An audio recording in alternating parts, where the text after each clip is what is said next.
Llega un momento en el que de alguna forma tenemos que ser capaces de realizar algún tipo de persistencia. Vamos a hacer lo siguiente. Vamos a venir a escritorio, vamos a venir de hecho a aplicaciones, vamos a ir a MAMP, htdocs, vamos a trabajar en la parte de inteligencia artificial y vamos a hacer lo siguiente, y es que hasta ahora estamos trabajando con un lenguaje que es JavaScript, que tiene ciertas ventajas y tiene otras desventajas. En este caso, la desventaja que vamos a encontrar consiste en que JavaScript originalmente es un lenguaje pensado para ejecutarse en el navegador y por razones de seguridad, así como hace años existía la posibilidad, hace muchos años, de poder leer y guardar archivos del sistema, del directorio de archivos local, por seguridad, para evitar usos maliciosos, hace ya tiempo que no se puede. Entonces, con esto, lo que ocurre es que tenemos que guardar la información de otra forma. Voy a crear una carpeta ejercicio 9 y dentro de ejercicio 9 lo que voy a hacer, esto parece que sea un comenzar desde cero, pero realmente no es así. Lo que estamos haciendo es poder potenciar el ejercicio anterior. Y el objetivo, como digo, es la persistencia. Hasta ahora, cada vez que hemos creado un programa, cada vez que matamos el programa y lo volvemos a arrancar, el programa pierde la memoria y vuelve a empezar desde cero. Entonces, hay una parte en la inteligencia artificial donde es importante que el programa recuerde aquello que ha aprendido para usarlo más adelante. No vale siempre, en todos los casos, que el programa ejecute, aprenda y cuando apagues el programa olvide todo aquello que ha aprendido. Este es el reto, en este caso, de la persistencia. Entonces, voy a ir a brackets y vamos a ver que de hecho existen algunos mecanismos mediante los cuales yo puedo conseguir persistir en JavaScript. Vamos a eliminar por aquí cosas, vamos a hacer un nuevo archivo, voy a guardarlo, me voy a aplicaciones, me voy a MAMP,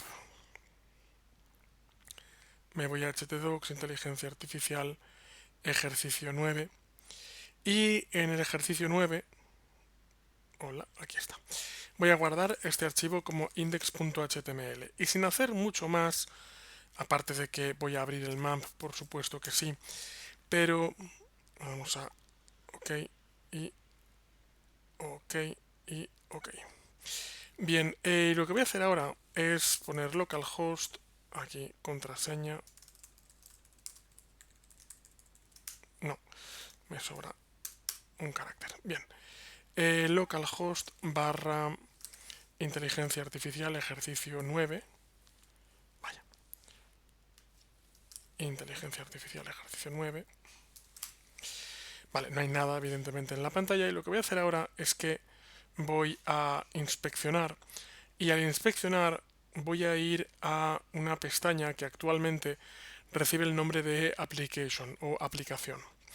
Dentro de aplicación encontramos aquí que hay una serie de opciones llamadas storage, que es almacenamiento. Así que tenemos una metodología llamada local storage, tenemos un session storage, tenemos un IndexDB, una base de datos indexada, y tenemos una base de datos que se llama WebSQL, que realmente es por dentro SQLite.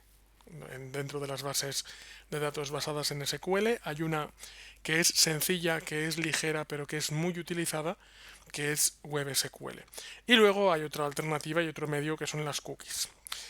En este caso, los dos medios principales de guardar datos con JavaScript son IndexDB y son WebSQL, donde teóricamente, según el estándar de hace cosa como de 7 años o por ahí, teóricamente de estas dos la que se debe quedar en los navegadores es IndexDB y teóricamente la que debe perder soporte con el paso de los años es WebSQL.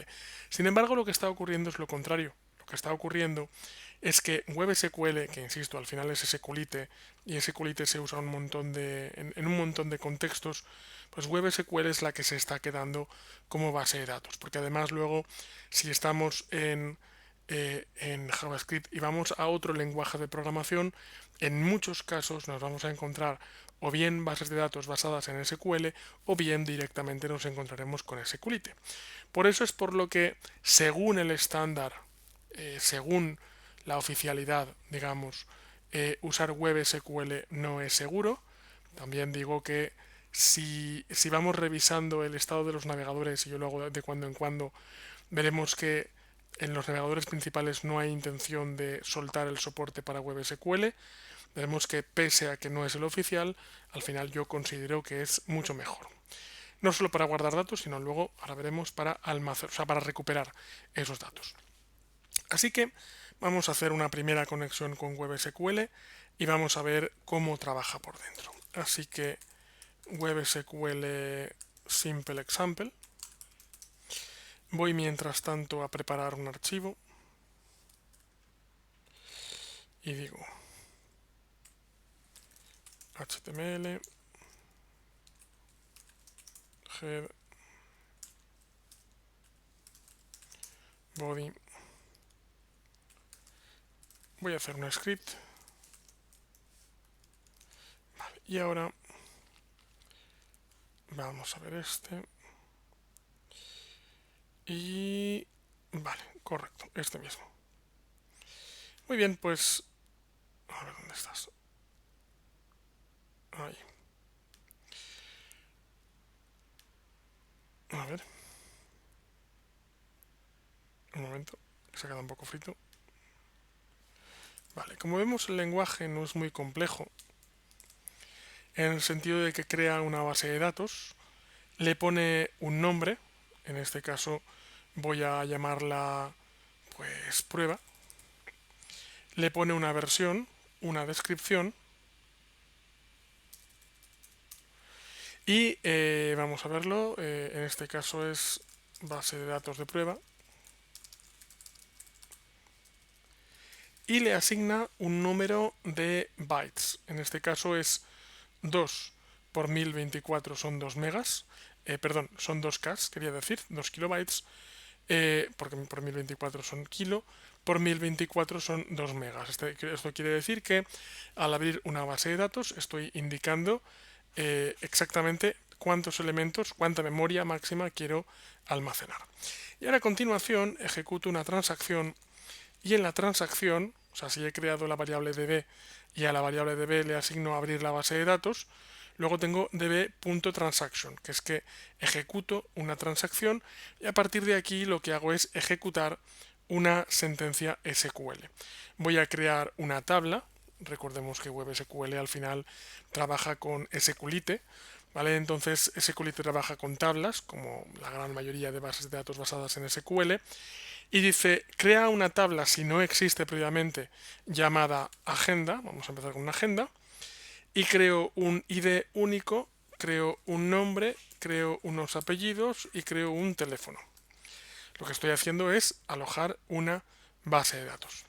Así que ahora lo que hago es, vamos a ver por aquí, esto se ha activado un poco de audio.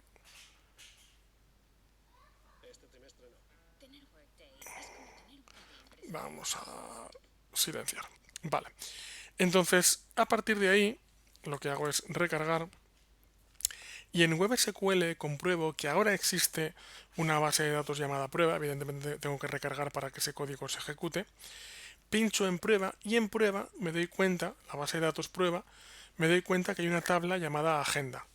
Y evidentemente la tabla agenda ahora mismo está vacía porque he creado la tabla pero no le he dado contenido. Así que, como podemos ver, con estas sencillas líneas de código he creado una base de datos y he creado una tabla para esa base de datos.